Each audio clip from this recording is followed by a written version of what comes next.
Welcome along to Saturday Sport and the third in our series, meeting some of the Southland Stags in these early stages of the ITM Cup. We started with Jamie Verron, of course, from Tauranga, JP Kuhn from Johannesburg, but we've got a born and bred Southlander tonight. Craig Smith joins me in the studio. Good evening to you. How you doing, Tom? That's right. You're a rare commodity these days in this competitive world of representative rugby. People come from everywhere, don't they? Yeah, they seem to come from everywhere. It's good to have local guys that you know, but it's also good to have these other guys that come in and share a different light on the game. And they seem to integrate well, don't they? We all got something in common. You want to succeed. Yeah, exactly. We all want to play rugby and play rugby well. So, yeah.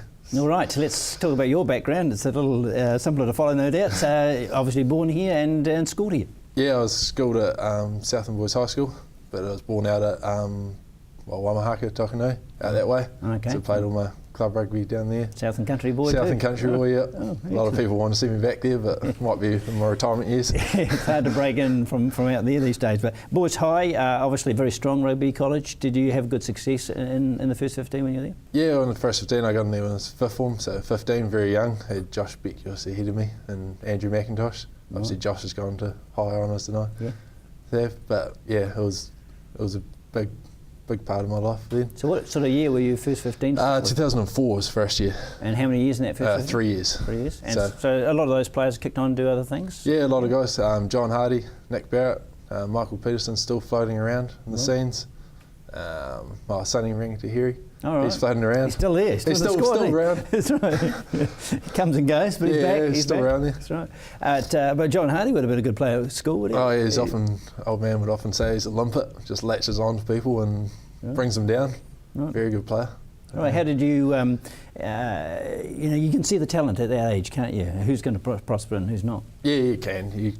You often wonder who's going to make it and who's not, whose attitude's going to take them further. And a couple of the boys have obviously got on to bigger, higher things. Including you now. Oh yeah, finally. It's taken me a bit longer. Well, you have to do your apprenticeship, don't you? Yeah, definitely.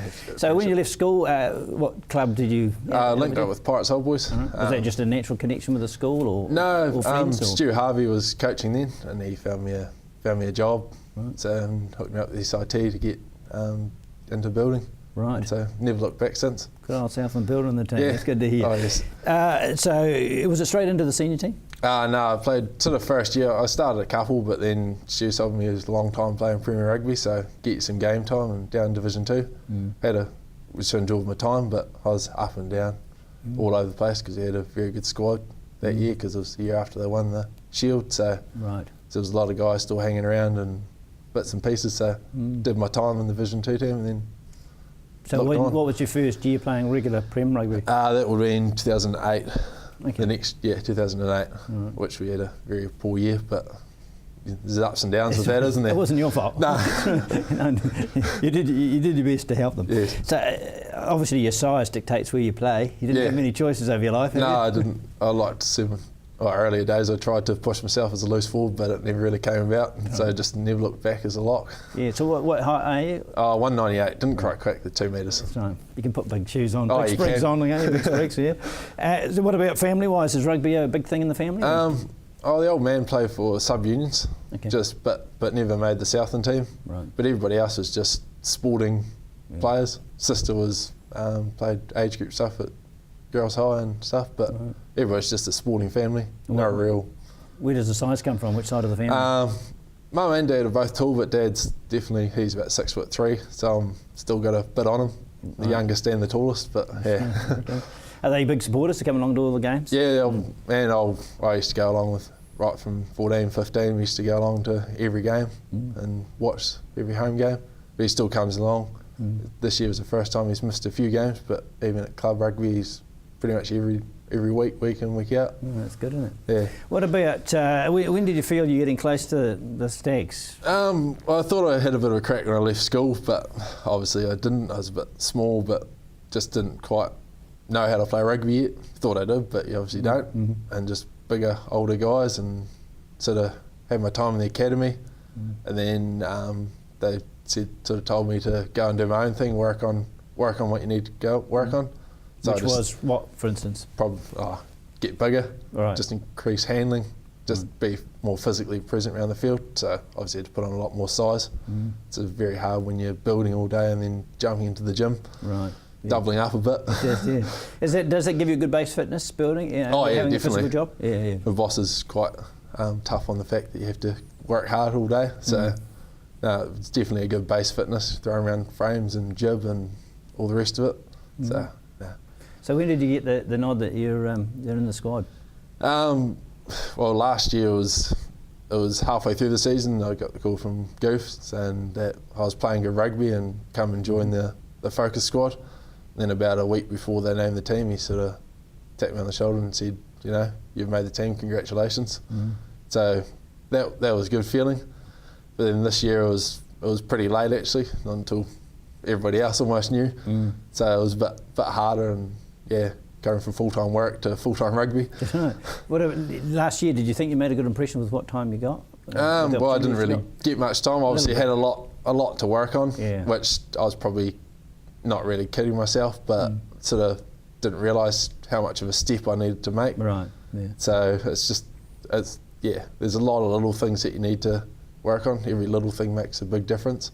So it's fair to say, coming into this season, you're mentally better prepared. You know what to do. Whereas last year, you're just feeling your way. Yeah. Last year, I was thinking you're good. You didn't need to work on a huge amount, but then by the end of the season, I was like, oh, actually, I've got quite a lot I need to work on. So this year, I feel I've keep on working on key points and especially around the tackle and everything like that, and just keep asking questions and what I need to do. And there's still good competition in your position, isn't there? Oh yeah, definitely good competition. I'm still trying to battle away to try and get into it, but Josh and Michael are playing very well, playing very good football. Tend to be the starters, but it's such a physical game these days. Your opportunity could come tomorrow, couldn't it? Oh, exactly. There's only 1 inch away from being in there, so I'll just keep on champing at the bit and put the pressure on them. So you take just a respite from your job, do you, for 3 months and just concentrate on rugby, or doing a bit of building at the same time? I like to say I'm doing building, but it's pretty much full-time rugby. It's easier on the body, but my boss would love me there at the moment. So, yeah. And you've got to give it a go, don't you? How old are you now? I'm 25, going on 26 in the year. Which is a good age to, with experience. Still quite young. But you want to give it 100%, don't you? Oh yeah, definitely. Still, you're a long time not playing rugby, so it'd be great to be playing rugby for longer. And what's the feeling around the squad this year? You don't get a lot of preparation time, but a lot of time together. But are you right for the start? Oh, I believe we've come right since our little hiccup that we had. But we won't mention that. No, since the Super Boys come in, there's been a lot better feeling in the squad. There always was a really good feeling in the squad, but I think a couple of people might have got a bit comfortable.